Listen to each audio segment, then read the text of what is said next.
अनंतनाग में आतंकियों से भिड़ने वाले साहिल की मौत। अनंतनाग के वनीहामा निवासी साहिल बशीर डार की मौत। आतंकियों ने घर में घुसकर मारी थी गोली। 4 अक्टूबर को आतंकियों ने घर के दरवाजे पर मारी थी गोली।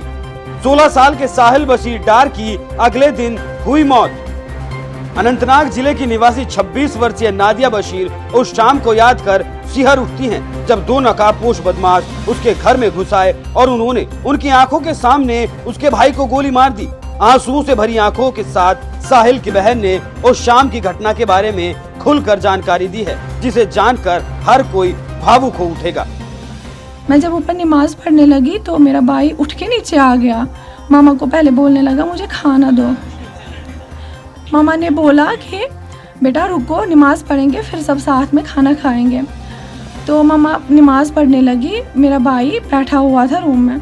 इतने में मेरी मम्मा बोल रही है कि मैं भी सुन रही हूँ ऊपर से, क्योंकि दरवाजे खुले पड़े थे, कोई आ रहा है गेट से, और गेट की आवाज़ भी सुनाई दी। मामा उनको ये खिड़की खोल के बोल रही है बेटा आप कौन हो, बेटा आप कौन हो, बेटा आप क्या करने आए हो, क्योंकि उनका फेस पूरा कवर करके था तो वो नहीं बता रहे थे हम क्या करने आए हैं, कौन है।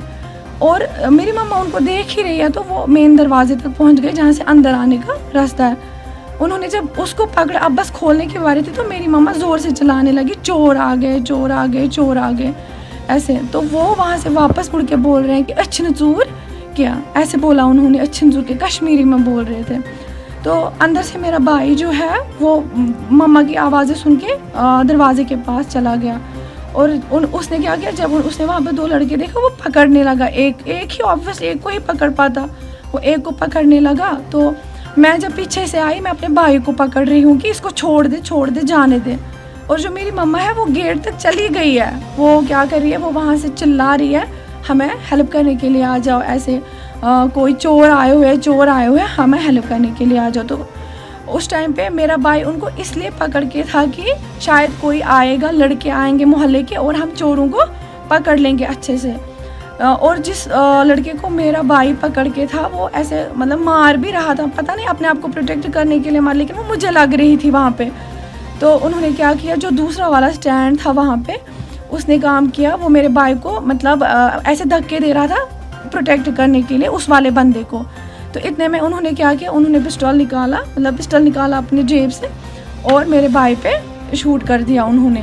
तो इतने में ये भागने लगे ज़ोर से। मैं इनके पीछे देख रही हूँ कि ये भाग रहे हैं, उन्होंने पहले गेट खोल के ही रखा हुआ था। मैं देख रही हूँ कि ये भाग रहे हैं, तो उनके पीछे बैग जो 2 थे, छोटे छोटे, बड़े नहीं थे बट वो शोल्डर वाले 2 बैग्स थे उनके पास। और बात ये हुई कि मैं अपने भाई को ऐसे खून में लथपथ देख रही हूँ और मैं चिल्ला रही हूँ कि हमें कोई हेल्प करने आ जाओ। और उन्होंने उस फायर के बाद उन्होंने और 2 फायर किए, ईयर में किए वो दोनों। उससे क्या हो गया कि जो हमारे यहाँ से नेबर्स हैं या गांव के लोग हैं उनमें दहशत फैल गया कि बाहर गोलियां चल रही है, ताकि कोई हेल्प करने के लिए ना, और आया भी नहीं उस टाइम कोई, क्योंकि हर किसी को अपनी अपनी ज़िंदगी बहुत प्यारी होती है, नहीं आया कोई। बहुत टाइम के बाद क्या हुआ कि मैं कभी अपने भाई के पास आ रही हूँ, उसकी सांसें चेक कर रही हूँ चल रही है कि नहीं, फिर जाती हूँ हेल्प मांगने, फिर दोबारा से आ जाती हूँ उसको चेक करने के लिए, फिर दोबारा से जाती हूँ, कोई आ ही नहीं रहा था वहाँ से।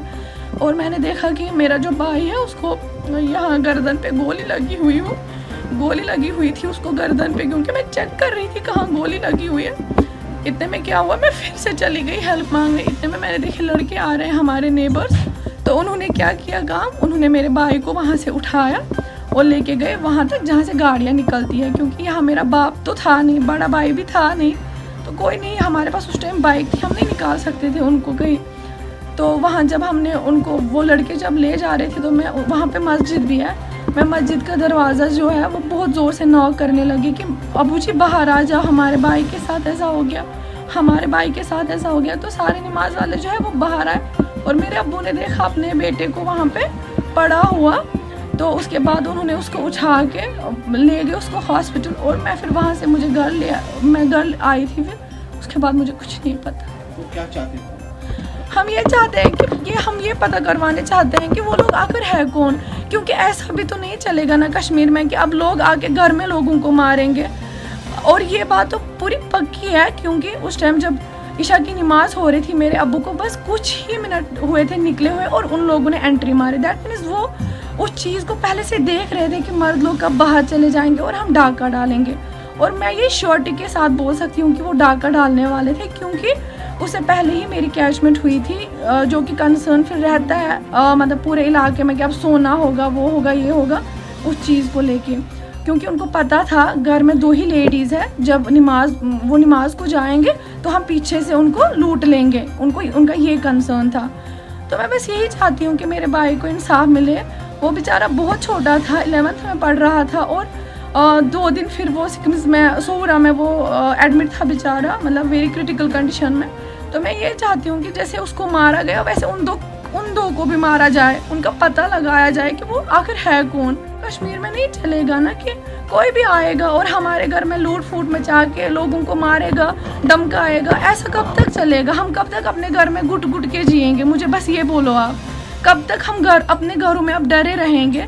अपने घर में रहने से भी डरेंगे, क्योंकि तब से क्या हो गया है, हम किसी रूम में जाने से भी डरते हैं। बहुत डर लगता है कि हम अगर रूम में चले गए क्या पता कोई हो वहाँ पे, और ऐसा कब तक चलेगा?